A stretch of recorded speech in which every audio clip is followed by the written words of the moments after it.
Ndakati pambepedana mambo mutatu. Zvisi zvati chokwadi. Sisi ndataura ndezvechokwadi. Ndikanyimba chabatwa nemhoto. Ndikanyimba chabatwa nemhoto. Mwanabatsira.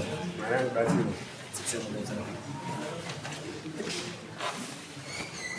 Pamusoro mambo mutatu nemakurukota edare. Zita ndinonzi Charles Chidzinzo. Taurawo nenyaya yeland dispute. Ndakasirwawo minda nababa wangu. Mushure mounga iye akaberekwa wari vakomana vatatu nemusikana 1. Saka baba wangu akarambana namai muna 2011 muchato ukagurwa naye kuti. Saka mai akazoita kuenda nevana vavo vese akasiya ini akati vana ndikuenda navo ndotokusira 1 dangwe ndiye wako wandikusira. Saka baba akabva adhisaida kuti sezvo anga nomumwe mukadzi nomumwe musha wechipiri mushauri ndakapinda musi wa18 yakazoenda kuti patakapedza musi wa18 changamire makati nyaya iyi inoda kuti muende kuna surviving spouse wababa mining. Saka chendai mogare pasi naye masabhuku onyora maminisi mozontaura kuti zvabuda zvipi. Masabhuku anozondiunzira maminisi kuti yapera sei. Saka vanin'ina havana kuzosvika kuna mainini kuya kuya. Vakanga vari kungopresa nini ngataure tega ndikati aiwa changamira vakati taurai nemhuri yababa iyi. Saka vakanin'ina vaona kuti kumberi uku ndokune chokwadi. Vakabva vadhisaida kuti vakutumira tete anga ane 6 months ari kumukwasha wake kwarusapi. Vatumira tete mari yebhazi kasi chiuya mutibatsire nyaya iyi isusu tambozama zvaramba. Saka tete vakabva auya haana mbotaura neni kwakuchiti kuenda kwaDC kumhangara kuti inini minda yangu iyoyo ndeyake tete. Saka nyaya yatunza nhasi mudare yaya tete mani. Tete akuti minda ndeyangu minda yandakasirwa nababa wangu. Tete pakapuhwa minda wana baba vakomana vatatu avo. Tete akaroorwa kwamazani akachata ndikatoperekedza muchato wake. Saka akazodzokawo kumushure memakore abva asvika kugara vabereki vake vanga vachipo. Bva agara achiri minda yevabereki nevabereki vake. Saka vakazoenda kufa sekuru nambuya. Hanzvadzi dzake dzazofawo mumashure. Saka akuti minda iye ari kugara minda yababa wake nemusha wababa wake. Isusu ndakasiyiwa baba wangu akuti minda yangu ndeyake. Ndiyo yatiunza nhasi muda. Tete yandazi yababa.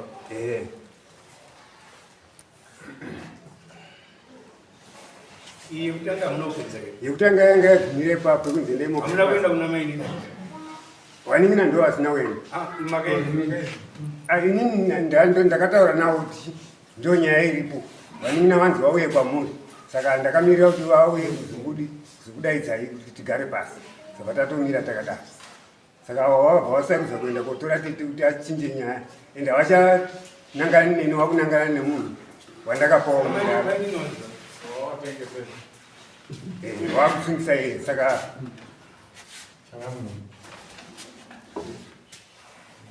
Saka nyaya yangu natete ndiyo yaita kuti tiuye muno mudare. Mainini varipo.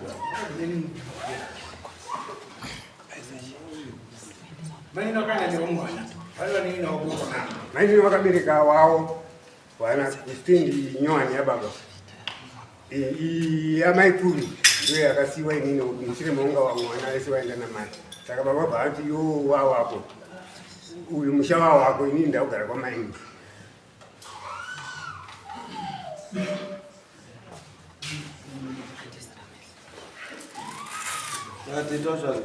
Vaipani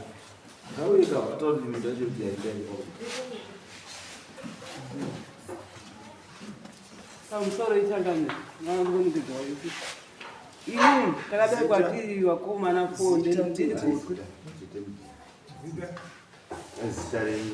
midhia chidzinzwa saka minda hanza dzangu dzaisina mindaba minda ngeyevabereki vangu ndio taisiyana risi tibhata chibharu kunyaka dzapo minda ngeyevabereki hanza dzangu dzaisina nemundaba taitosiyana nehanzvadzi dzangu tibhata risi kunyaka dzapo saka hanzvadzi dzangu dzakafa babangu akafa 79 ndigara navo babangu, mai yangu akafa 2015 ndindagara navo vabereki. Saka hamunombororwa baba? aiwa ndakarohwa ndikadzoka ndapaumba, ndakarohwa kare. Wakarorwa rini? Kare kuma 76 vandadzokera paumba 76 panyakatsapo, ndiri panyakatsapo paumba pevabereki. Babangu akafa 79 ndiri ndaigara nababa. Mai yangu akafa 2015 ndiri ndagara namai paumba. Munda ngewevabereki vangu uye munda ngewemhuri yese, hausi wemuzukuru wake, munda ngewemhuri. Saka ndipo tiri paumba. Iyeyo haabhadhari kana nechibharo chacho. Saka iye vakatengesa munda wevabereki vangu plus munda ngewemhuri. Endi nyaya yedu yakatongwa pano ndimambo Mutasa pano musi wa 5 yakatongwa pano ndimambo Mutasa, yakatongwa pano ndimambo Mutasa. Yakatongwa mambo achidini. Yakatongwa mambo ndiripa. Nyaya payakatongwa pano ndiripo yakanzi endai katina sabhuku kudzunga, sabhuku Nyakatsapa, kazi muchibva pano sabhuku kudzunga chidzinzwa blessing. Uyu nditete ndiri unina waCharles. Ndini ndakatoya kumangara kuti nyaya payakapinda muswafa. Saka verdict yakapiwa namambo yakati endai sabhuku kudzunga nasabhuku Nyakatsapa mosheya vanhu vaminda. Masheya monyora in writing. Samba yacho iri papo takatodzoka yakaika stamp. Yakanzi stop whatever is happening there. Iye vakazi enda waite stop everything. Iye haana kuda kostopa ba. Ane fear yekuzi tipe beg. Saka izvo kuti wazi yakasiiwa mainini usina kumborara mumusha machidzidzo. Mainini uri kureserve. Ndiko anomhanya kuenda kutaura ndimi surviving spouse kureserve. Iyi minda iri tindori pamwe chete. Minda yedu iri pamwe chete. Minda yoriswa kuna media. Ndiyo rubhadhara yanga iri muzita ramai wamedia Naume Chidzinzo. Ndiye akapedzisira ari kurisa minda. Ichibva ipapo yobva yazoiswa muna media boss indori mumba mevabereki maChidzinzo. Saka zvokuti hanzi uyo surviving spouse unoyaida kutonga. Saka verdict yepanapa isu takazoenda kukoti kwaMajor Street kopiwa eviction order yaMutisi. Tirusungisa Mutisi kuti abve. Saka wakapiwa eviction order. Mutisi haachadiwi paminda akazi visa zvinhu zvako. Ndopatiri. Muri mumission mwemwe. Imission. Saka Mutisi akatengesa sei? Akatengesa nemabhogus sabhuku ake anawo akati uya tike.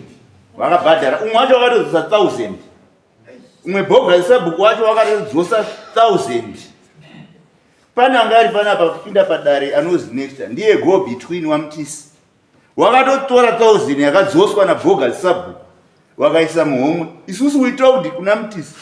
Shamwari, zvawakaita izvi hazvibvumirwi. Akadzosa akatora Mutisi akaisa muhomwe.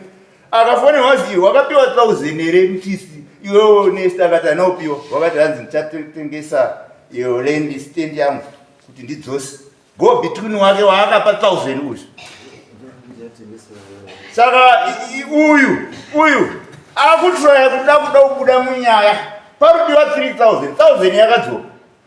Paudiwa 3000.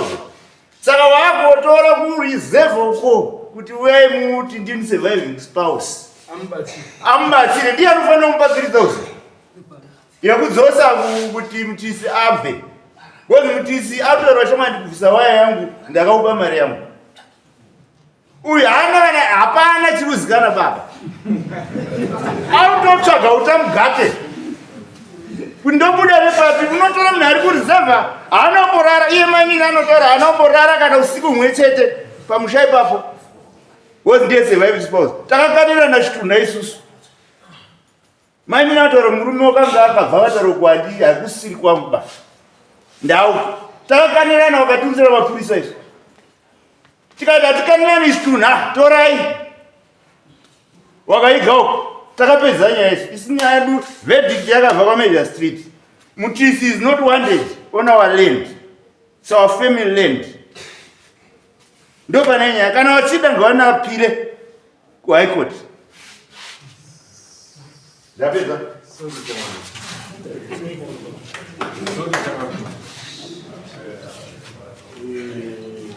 Sorry, Chamabu. vana ava vanyazoinzwisisa. Problem iri kuitika ndekuda so ava vakasara pano uyu blessing abanovaka pake uyu abanovaka pake, but chiri kuitika ndechekuti ava vama vari kuti it's our father's property, we have a share mazviri, asi uyu ari kuramba because ava ndinotovanyatsoadzwisisa ende ndinotamba navo, ndicho chokwadi chiripo. Uyu ari kuramba kuti akuti zvese ndikutora, but land yacho ka uyu akanovaka pake chibude muwatsokoda, uyu avanovaka pake avanovaka pake, uyu akuti pakasara ndepangu because ari kuti ava vakavaka pavo. Uyu is selling was akatengesera chikoro, that much I know. Not zvekuti aswere ichocho achititenderedza. He sold une chikoro, he sold kuna mai anonzi mai mtisi parodi chaipo pana mai uyu anonzi anochengeta mombe anonzi Matseva. You is lying. No, but my question,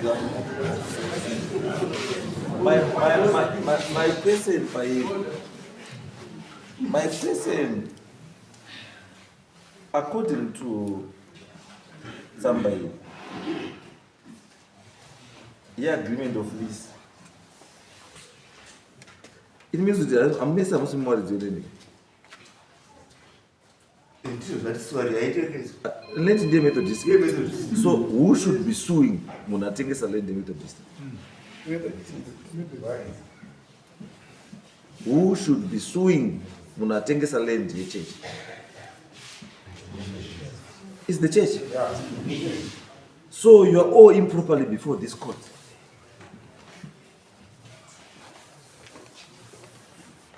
Because means of Muto Clement in this church. Because Karamu signed this agreement in the church. He listened. And they told about it. The lesser less to the lessee in area which has been agreed upon by the parties, not exceeding 85 hectares of the lesser's farm. The leased property aforesaid is referred to in this agreement as the leased property. Period. This agreement shall commence the first day of September 2024 and shall continue for an indefinite period, subject to termination by either party of not less than 6 months written notice, provided only that, notwithstanding termination, termination is here in providing. The lease shall be entitled to remain on the leased property for such period as is reasonably necessary to clear, harvest, and remove these crops. Render. For the purpose of this action, a year shall be calculated from the 1st September in the current year to 31st August in the succeeding year. The render for the leased property shall be at the rate of $40 a year or part thereof, payable in advance. The first of such payment to be made on or before the first day of August, and subsequent payment on or before the 1st of September in each succeeding year, that this agreement is in force. All payments shall be made to the lesser UMC, to the lesser. I'm not sure.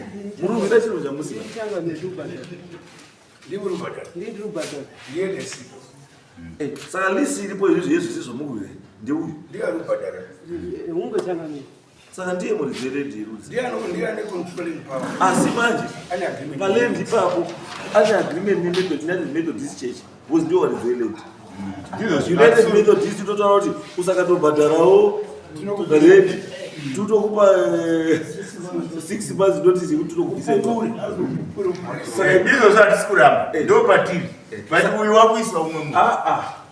Uzoba nyengo. Dupas. Paneni yangu. Burubira chintu chakusina. Namukaruma resepa. Mission. Saka hamuna mishaba. muri kurenda muri maroja muri maroja Iru hatikuramba. saka maroja arikuwira dzimba dziri dzawo Hatikuramba. tengese Iru tiritese. ndinakutengesa mutizi ndiye mutisi ndo anoita project yakaitaura nzvimbo yakabhadhara nendimwe but already procedures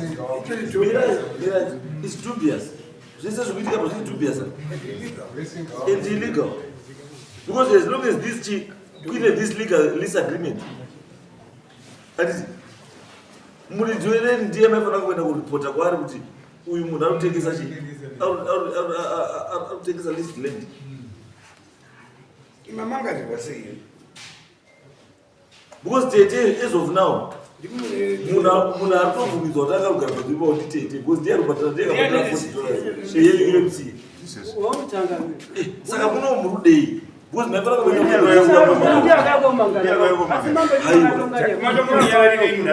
chakamira pamusoro mafambiro aiita lisi kubva pana sekuru baba wao namai wao varipo sekuru kufa kwaakaita munongoziva zvepachivano chedu kuti pana tsvagwa samusha mukomana mukuru ndiye anotambidzwa chi lisi iroro zvaparaunauroja kutaunika iwo ukafa wari roja wozi mwana wako ndiye anopiwa first preference kuroja what do you mean kana watofa watozvagwa rimwe roja ende unobhadhara ndiye unoteererwa usakatobhadhara mumba uri kuroja unobudiswa urezavende pakudii kubhadhara ukugroup action saka vanhu vanomozi ngatibhadhare saka munhu akasataurwa zvishomari kaudimari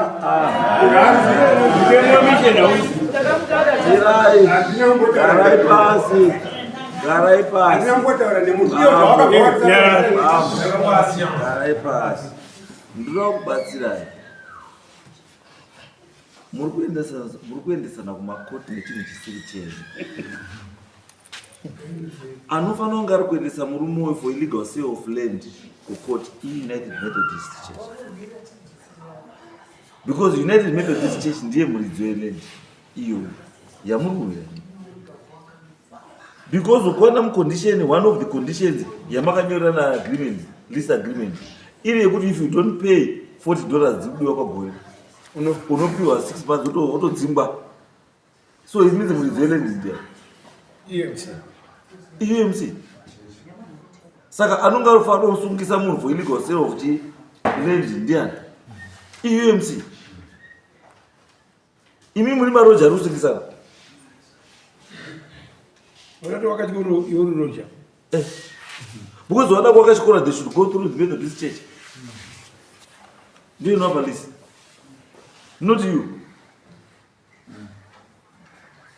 because as long as muri kubvuma kuti muri kunyoreswa malease agreement nemethodist muchibhadhara mari kumethodist muri maroja methodist because what it means now ndezvekuti even nyangwe development levy imi mamusi kubhadhara kucouncil muri kubhadhara kumethodist handizvere zvamukuita saka munodii muri kwachichii chenyu what are you wasting time ende mwedo imi ende muripote methodist kuti autesa levy